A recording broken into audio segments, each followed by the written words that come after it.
nibyo mwaramutseho neza mwese abaduteze yombi mwereye mu bice bitandukanye ndabaramukije ndabasuje kandi mbifurije kugubwa neza bahaye ikaze kuri uno muyoboro wacu tugiye kwinjira mu makuru n'ibiganiro bitandukanye bikomeje kugenda bivugwa buri amasaha mu gitondo mu duce tugiye dutandukanye hano muri Repubulika Demokarasi ya Kongo hongeye kuvugwa amakuru ajyanye n'imirwano aho muri Kivu y'Amajyepfo ku munsi w'ejo warangiye igisirikare cya leta ya Repubulika Demokarasi ya Kongo ndetse n'amatsinda bakorana babashije gusubiza inyuma abarwanyi ba AFC 23 babageza ahitwa Minembwe ndetse banigarura uduce tugiye dutandukanye turi muri izo nzira zose. Turaza kureba uko byaje kuba birangira ndetse n'amakuru amutse avugwa mu rukerera rwa none nyuma yuko biri kuvuga ko muri biriya bice bya Minembwe hatangiye kumvikana amasasu menshi muri kino gitondo. Ni bandi barimo gukozanyaho birimo kubera mu bihe bice ndaza kuba mbigarukaho. Leta y'u Rwanda yeruye itangaza byinshi kuri Human Rights Watch ni nyuma yuko iyi raporo iherutse kuvuga yuko AFC 23 umutwe ubarizwa mu burasirazuba bwa Repubulika Demokarasi ya Kongo ndetse urimo gukorana n'ingabo z'u Rwanda ngo bagize uruhare mu bikorwa by'ubugizi bwa nabi no gushyira abaturage mu gisirikare cy'uyu mutwe, kandi iyi raporo ikavuga ko byakoranywe ubugome ndetse n'ubukana ndengakamere bwo kwambura uburenganzira ikiremwa muntu.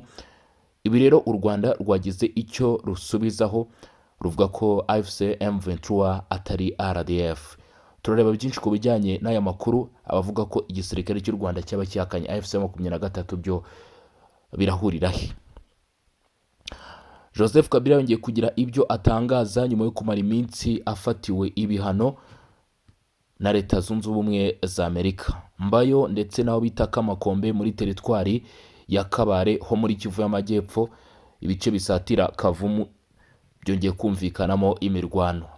Leta Zunze Ubumwe za Amerika zasabye Ububiligi gufunga imipaka ku bagenzi baturuka muri Repubulika Iharanira Demokarasi ya Kongo nyuma yuko bari kuvugwaho ko bashobora kuba mu by'ukuri bafite cyangwa se bashobora kugaragaraho ubwandu bw'icyorezo cya Ebola. Repubulika Demokarasi ya Kongo ikaba yugarijwe n'iki cyorezo kuri ubu. Amerika ikaba yaratangaje ko hagomba gufatwa ingamba zose zishoboka kugira ngo uwo ari wese cyangwa se ufite aho yahuriye n'uwanduye kino cyorezo cya Ebola atazigera agera muri Leta Zunze Ubumwe za Amerika ndetse n'ahandi mu bindi bihugu bigiye bitandukanye. Turarebera hamwe aya makuru yose ndetse n'andi agiye atandukanye. Turinjira aho bita muri Rubaya, harimo kuvugwa amakuru akomeye cyane nyuma y'uko Leta y'u Rwanda ndetse na AFC 23 bakiri mu bya Human Rights Watch haje icyitwa Global Witness. Aba bashyize hanze raporo y'igikatu ku bikorwa by'ubucukuzi bw'amabuye y'agaciro butemewe birimo gukorwa mu burasirazuba bwa Kongo. Bashinja izi mpande zombi ko ari ebyiri nyuma yo kwitandukanya ko arizo zirimo kugira uruhare muri ibyo bikorwa, aho batangaje ko ibi mu by'ukuri bigenda bikorwa hatangwa n'amasoko agiye atandukanye akorana n'izi nyeshyamba ndetse na kino gihugu cy'u Rwanda cyavuzwe muri iyi raporo mu bucukuzi ndetse n'ubucuruzi bw'aya mabuye y'agaciro. Ndabikomozaho n'ibiri kuvugwa muri Rubaya nyuma y'uko Rubaya ikomeje nayo kuba igice gikomeje kumvikanamo ndetse no kugaragaramo imirwano mu mpande zigiye zitandukanye. Rero reka nta gutinda twinjire muri ano makuru duhereye ku byavuzwe na Leta y'u Rwanda bamaze kwitandukanya n'umutwe wa AFC 23. Ubundi turahita twinjira neza imbere indani mu makuru y'imirwano tubone kujya ku zindi ngingo. Umuvugizi wa guverinoma y'u Rwanda Madame Yolande Macron yanenze raporo iherutse gushyirwa hanze n'umuryango Human Rights Watch. Iyi raporo ikaba yaribasiraga ingabo z'u Rwanda kubera ibibazo by'umutekano muke biri mu burasirazuba bwa Repubulika Demokarasi ya Kongo. Tariki 10 Kamena 2026 Human Rights Watch cyangwa se HRW yashyize hanze raporo ivuga ko yakoze ku mfu, ifungwa rinyuranyije ndetse n'amategeko ndetse n'ibikorwa byo kwinjiza abasivile mu gisirikare ku ngufu biri mu burasirazuba bwa Repubulika Demokarasi ya Kongo. Iyi raporo yahawe inyito ivuga yuko ngo urupfu ruri hose. Muri iyi raporo uyu muryango ngo wibasira cyane ingabo z'u Rwanda ndetse ukazigaragaza nka nyirabayazana w'ibibazo biri mu burasirazuba bwa Repubulika ya Demokarasi ya Kongo, ndetse ngo ukazihuza cyane na AFC M23 ku buryo wagira ngo kimwe n'ishami ry'ikindi. Hejuru byose nta kimenyetso simusiga Human Rights Watch u Rwanda ruvuga ko yagaragaje rwerekana ko ibyo bavuga ari ukuri koko. Ingabo z'u Rwanda ndetse na AFC M23 baba basa nkaho ari umuntu umwe. Mu butumwa umuvugizi wa guverinoma y'u Rwanda Madamu Yolande Macron yashyize hanze ku wa kane, yanenze iyi myitwarire ikomeje kuranga Human Rights Watch. Avuga ko kuva mu myaka 30 ishize uyu muryango waranzwe n'imyitwarire ihora yisubiramo iyo bigeze ku Rwanda, irimo kudatangaza imyirondoro yabo ikesha amakuru, kutigerera ahabera ibyo ivuga, kutagira ibimenyetso simusiga ndetse no gushyira imbere ibihano. Muri make guverinoma y'u Rwanda inenga ko Human Rights Watch yabikoresha uburyo budasobanutse mu gufata amakuru y'ibyitangaza. Macron yagaragaje ko uyu muryango udashobora kwizerwa mu gihe wirengagiza n'ibyo witangarije ubwawo. Ati muri raporo yayo iheruka, Human Rights Watch ntabwo ishobora gufata inshingano zo gukora iperereza ritabogamye. Mu gihe yirengagiza bimwe mu byo yitangarije, Kinshasa iha intwaro, igatera inkunga ndetse igakorana bya hafi na FDLR, Wazalendo, abacancuro b'abanyamahanga n'igisirikare cy'u Burundi, byose bifatwa nk'ingabo cyangwa se imitwe yitwaje intwaro izingiyeho intambara n'akaga k'ikiremwa muntu mu burasirazuba bwa Repubulika ya Demokarasi ya Kongo. Uyu Madamu Yolande Macron yakomeje yibutsa uyu muryango ko ntaho ingabo z'u Rwanda zihuriye ngo na AFC M23. Ati bikwiriye gusobanuka neza, RDF ntabwo ari AFC M23. Iperereza ryose rikozwe neza risaba kutabogama, kugira aho ibintu bibera, ibimenyetso simusiga, kubahiriza amategeko ndetse no kudatangaza imyanzuro mbere y'igihe cyangwa ngo ushyire imbere gusa ibihano. Madamu Yolande Macron yavuze ko umuti urambye kuri iki kibazo ari ukubahiriza amasezerano ya Washington n'ubuhuza butabogamye hagamijwe kurangiza intambara ndetse no kwimakaza ubufatanye bw'akarere. Guverinoma y'u Rwanda yo igaragaza ko Human Rights Watch atari isoko y'amakuru yizewe, ishingiye ku nshuro nyinshi uyu muryango ufite icyicaro gikuru muri Leta Zunze Ubumwe za Amerika warwibasiye wifashishije icyo bise ibinyoma. Madamu Yolande Macron yasobanuye ko ngo ingabo za RDF, ingabo za Repubulika ya Demokarasi ya Kongo plutôt, ngo zikorana n'umutwe w'iterabwoba FDLR washinzwe n'abagize uruhare muri Jenoside yakorewe Abatutsi mu 1994 n'imitwe ya Wazalendo yose izwiho ubugizi bwa nabi, kandi ko na Human Rights Watch ibyiyemerera, ariko ko yahisemo kubishyira hanze cyane muri raporo y'impapuro 78 mu gihe ingabo z'u Rwanda na M23 byashyizwe mu mutwe wayo. Ati raporo isuzuma igisubizo cy'u Rwanda ku mutwe w'abajenosideri ukora ku mupaka warwo, ntisuzume imyitwarire y'uwo mutwe cyangwa ubufasha bukomeye Kinshasa iwuha, igamije kugaragaza amakimirane yo mu burasirazuba bwa Repubulika ya Demokarasi ya Kongo uko atari. Guverinoma yagaragaje ko Human Rights Watch ivuga ko ifite amashusho yafashwe na satellite agaragaza ubwicanyi bwakozwe n'ingabo z'u Rwanda na M23, agaragaza ibimeze nk'imva zashyinguwemo abapfuye, ariko ko idashobora guhamya niba ari imva koko cyangwa ibindi bintu bijya kumera nkazo.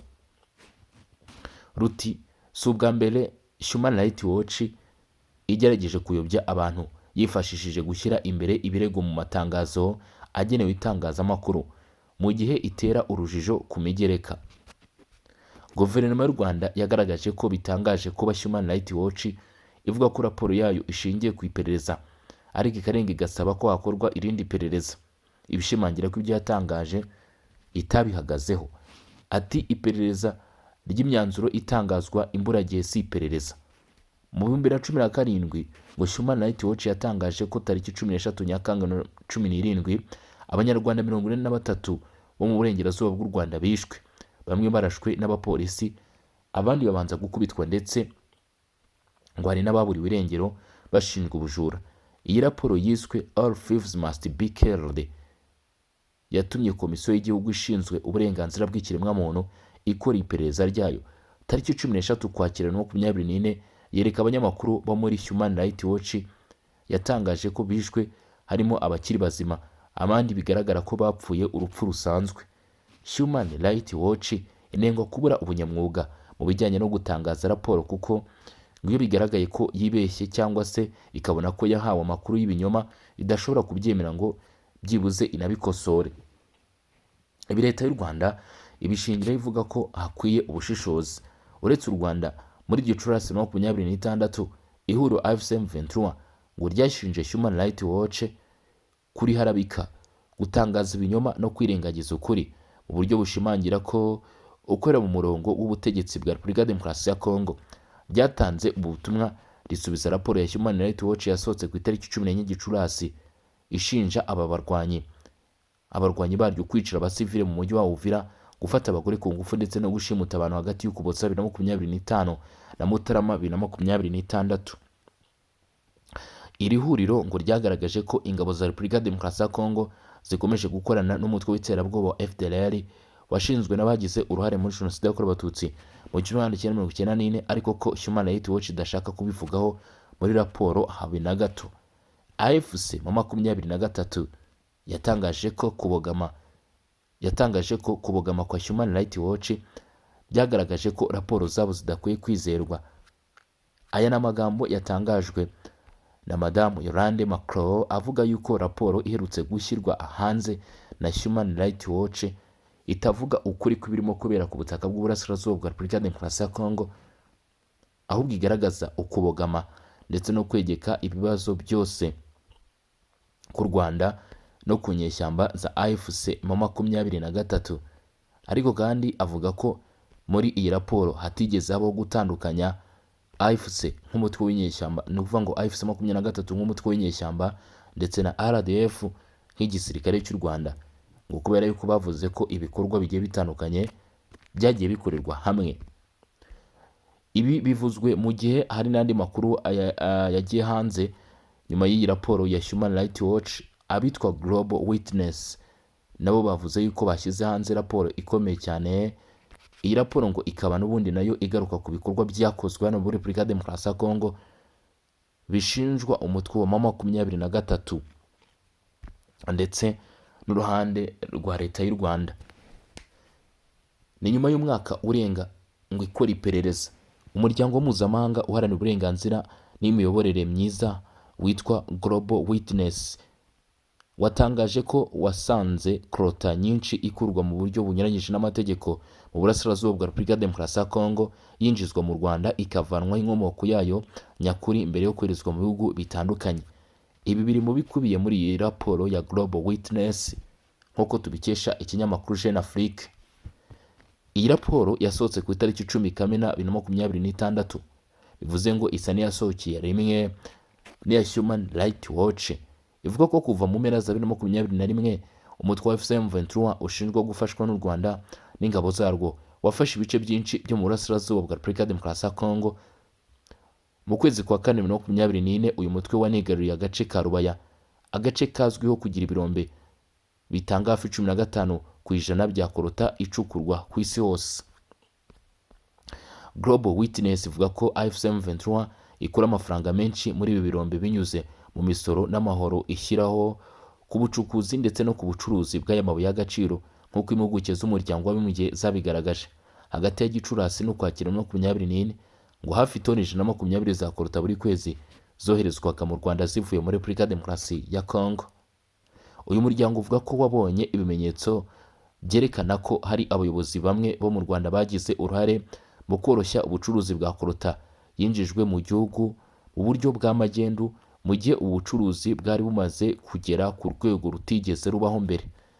Raporo ngo yabigaragaza ko ibyoherezwa mu mahanga bya korota bivuye mu Rwanda byikubye inshuro zirenga 2 mu myaka 3 yonyine ishize, kandi ko iyo korota yinjijwe mu buryo butemewe akenshi ngo kandi ikavangwa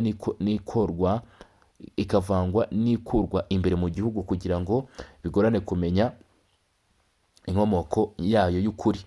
Abakoze iperereza bavuga kandi ko hari imifuka irimo amabuye y'agaciro yashyirwagaho ibirango n'abayigura ubwabo, aho gushyirwaho n'inzego zemewe z'ikigo cy'u Rwanda gishinzwe mine, peteroli ndetse na gaze bita RMB.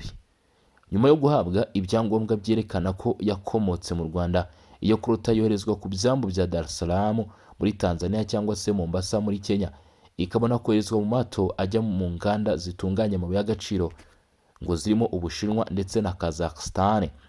Iyi Clota itunganywamo icyitwa tantale, ngo akaba ari icyuma cy'ingenzi gikoreshwa mu gukora utwuma tubika amashanyarazi tuzwi nka condensators dukoreshwa muri telefone zigendanwa, mudasobwa, ibikoresho byo mu rwego rw'indege n'igisirikare ndetse n'ibikoresho byifashishwa mu buvuzi. Global Witness ivuga ko ishobora kuba yarabonye ibimenyetso byerekana ko Clota ikomoka mu bice by'intambara, yaba yarageze mu nganda zitanga ibikoresho ndetse zigatunganya amaproduwi akomeye cyane zirimo nka Microsoft, Vodafone, Sony, Amazon, Nvidia, LG Display, Toyota ndetse na Apple, hakaniyongeraho Ericsson nk'uko bigaragara muri raporo ya Global Witness. Bivugwa ko ibi bishobora kugira ingaruka zikomeye cyane ku buyobozi bw'u Rwanda, ni ukuvuga ibikubiye muri izi raporo by'umwihariko iyi ya Global Witness. Icya mbere ngo ibi birego bishobora kugira ingaruka ku bayobozi b'u Rwanda. Raporo ivuga ko hari ibimenyetso byerekana ko bamwe mu bayobozi b'u Rwanda baba baragize uruhare mu kohereza cyangwa se kutabuza iyinjizwa rya Clota ikomoka muri Repubulika ya Demokarasi ya Kongo mu buryo bw'amagendu. Ibi ni ibirego bikomeye bishobora kugira ingaruka ku isura y'igihugu kuri abo bayobozi bavugwa. Hari hano ikibazo kirimo bivugwa ko ngo ku bijyanye n'ibyoherezwa mu mahanga bishobora kugirwaho ingaruka na kino kibazo. Global Witness ivuga ko ibyoherezwa mu mahanga bya Clota bivuye mu Rwanda byikubye inshuro zirenga ebyiri mu myaka 3 ishize. Abanenga u Rwanda bashobora kubihuza n'umutungo ukomoka mu bice bigenzurwa na FC23 muri Repubulika ya Demokarasi ya Kongo. Ibibazo by'ikurikiranwa ry'inkomoko y'amabuye y'agaciro. Raporo ishinja ko Clota iva muri Repubulika ya Demokarasi ya Kongo ivangwa n'iyacukuwe mu Rwanda, bigatuma bigorana kumenya inkomoko yayo nyakuri. Niba ibi byemezwa, byatuma habaho gushidikanya ku bwizerwe bwa gahunda zo gukurikirana inkomoko y'amabuye y'agaciro acuruzwa n'u Rwanda ku isoko mpuzamahanga. Ibi kandi ngo bishobora kongera igitutu mpuzamahanga.